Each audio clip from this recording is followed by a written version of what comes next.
Գյուրջան Կասկադ, հասանելի բնակարաններ 65 ամիս մարման ժամկետով։ $200-300 մասին չի, ոչ էլ $500 մասին, ընդհանրապես գործ չկա։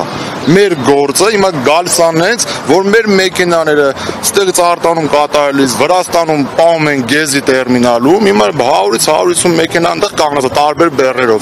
կահույքով, բնականաբար այնտեղ անվճար։ Ոչ մեկը չեն կարող ինչքան գումար է։ Հիմա մենք այդ գումարի մասին չենք խոսում, այլ ընդհանուր վիճակի մասին ենք խոսում, որ մեր մեքենաները 100-ից 150 մեքենա Վրաստանում կանգնած են, մեր լոգիստիկական կամպանիաներն էլ արդյոք օգտվելով, որ մեր մեքենաները գնում են կանգնում են Վրաստանում, տալիս են մեր բեռը վրացիներին, որքանի որ վրացիները դիման այդ նույն բեռով վրացին չի կանգնում, վրացուն բաց են թողում, վրացին գնում է, այնտեղ ռուսերին են տալիս, այսպես մենք դարել ենք ստեղ, ոնց որ բան էլ, եթե կթողենք կտանք, չէ։ Ուրիշ խնդիր ունենք մենք, խնդիր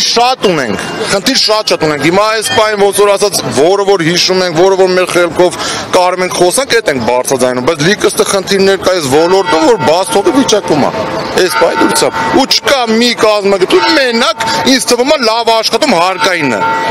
Եթե հարկայինը լավ աշխատում, որ մեր պակաս 10 դրամը, եթե մուծում ենք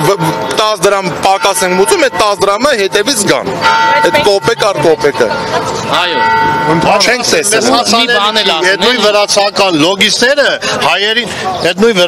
լոգիստները հայերին բեռ չեն տալի։ Դու կյանքն չես կարա Վրաստանի լոգիստերից մի հատ բեռ վերցնես, չկա, որովհետև ունեն թասիպ։ Վրացիները բարձում են վրացիների մեքենաները, իսկ մեր հայ լոգիստները, նու սաղ ինչի վերաբերվեմ, մարդիկ կան նորմալ աշխատում են, սաղ ինչի վերաբերվեմ, բայց են շատերը բարձում են վրացական մեքենաներ, հայերին անտեսելով, մեր խնդրանքն է, թող մի հատ վերանայեն, քի բդի հայ աշխատի վրացու հետ, կամ ինչ-որ մեկի հետ, եթե հայերը սեղ պարապ են, հայկական մեքենաները պարապ են։ Եկել մի բակեր իմացեք,